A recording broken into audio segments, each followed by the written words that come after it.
Toto je prvé video z 10 série Umenie úspešného predaja.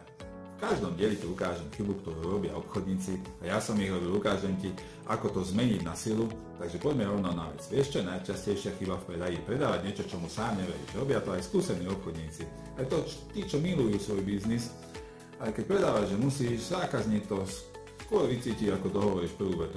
Nie je dôležité to, čo hovoríš, ale to, ako to hovoríš. V tvojom hlase, v tvojich očiach, v tvojom postoji.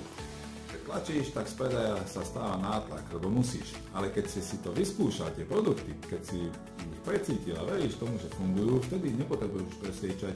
Zákazníci totiž nekupujú produkty, kupujú tvoje vlastné presvedčenie, tvoju istotu. Predaj je o energii.